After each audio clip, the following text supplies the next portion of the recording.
урматтуу депутаттар, урматтуу чакыргандар, урматтуу Акылбек Сүйөнбекович, сиз мына экономика министри, финанс министри, ушу Жогорку Кеңештик чоң комитеттин төрагасы болгонсуз, ошондой эле экономика илимдеринин докторусуз, профессорсуз, Кыргыз Республикасынын эмгек сіңірген экономистсиз.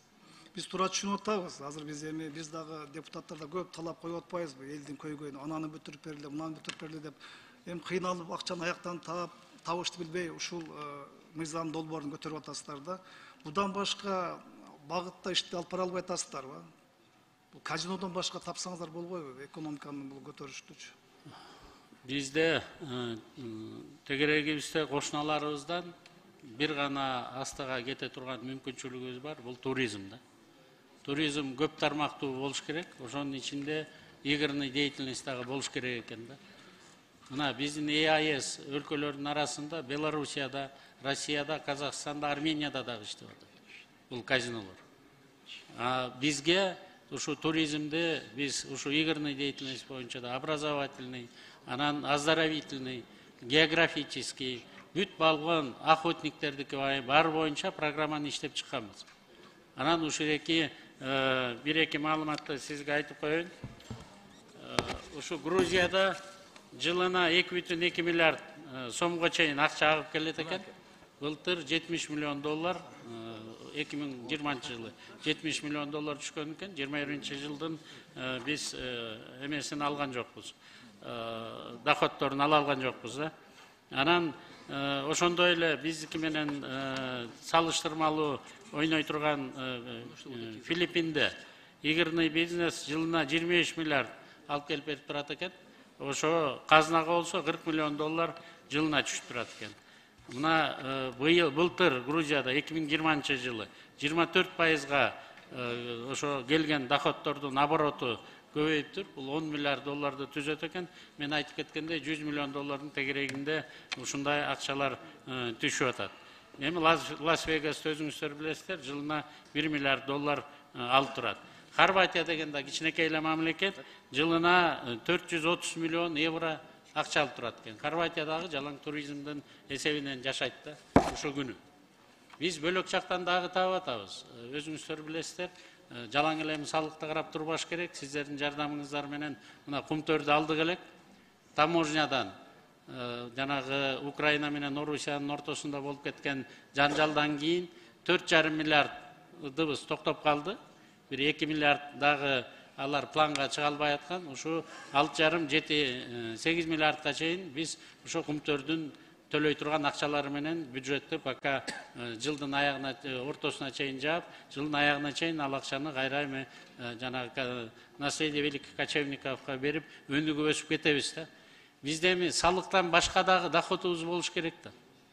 Мына азыр кумтөрдү алдык.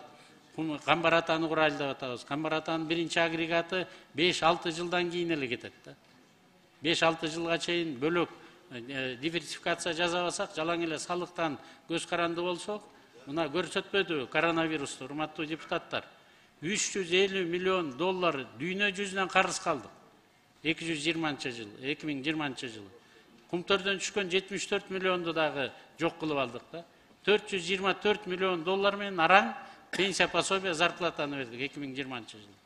Анан азыр өкмөт диверсификация кылайлы деп атабыз. Жалаң эле салык эмес, бирок мына ушурекиндей туризмдан дагы бизге акча түшсө жакшы болот эле деген ниет менен баратабыз да.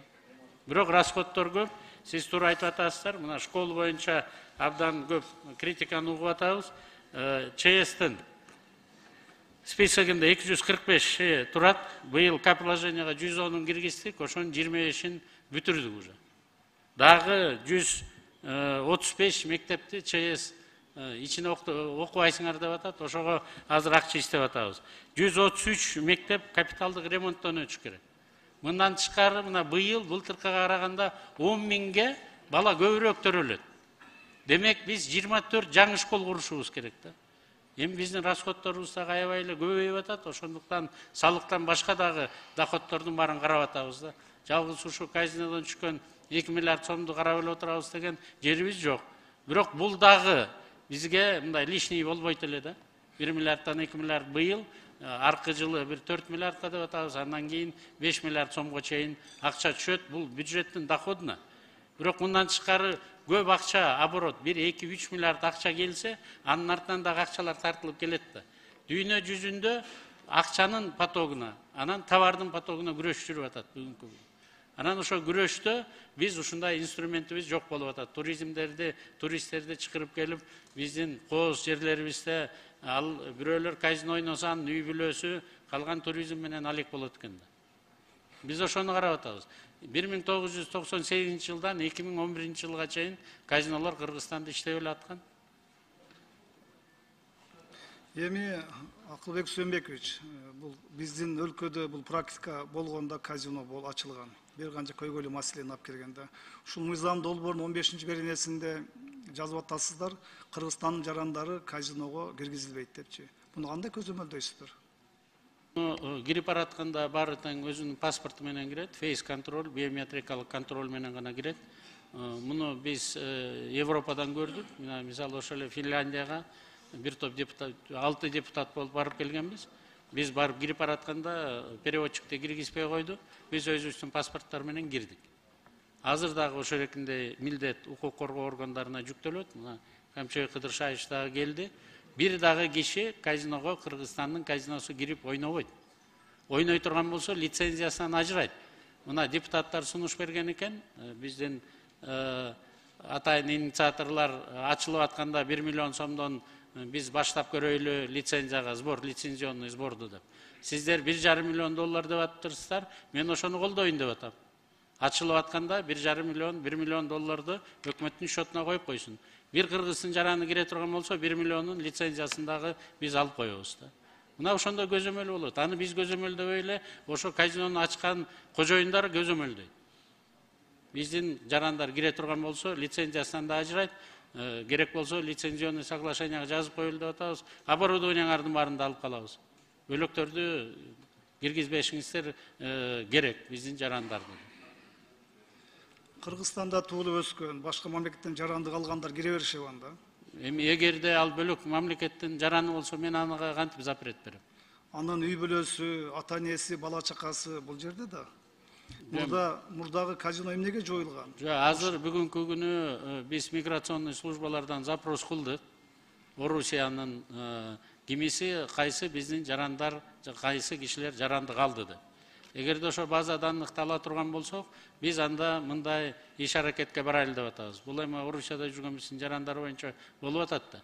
Төрөлгөндө биз бир эле гана жолу ИНН беребиз да. Ошо ИНН аркылуу биз кирип атканда ошону контролго алайлы деп атабыз. Эми бул казино бир канча үй бүлөнү, бир канча ата энени көз жашын агызганда, канча була жетим калган, канча адам өзүн өлтүрүүгө аракет кылган. Ошон үчүн башка тармакта да мамлекеттин экономикасын өстүрүүгө аракет кылсаңыздар, Акылбек Жапарович. Акылбек Сөнбекович, макулбу? Хорошо. Биз баарын эле аракет кылып атабыз, бирок бул дагы бизге айтып атпайбы, бизге бул лишний болбойт эле деп.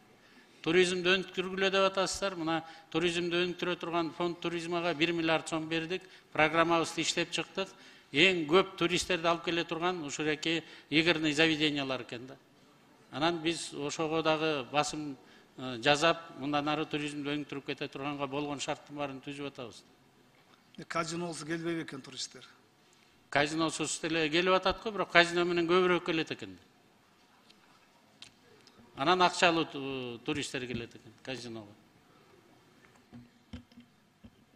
Рахмат.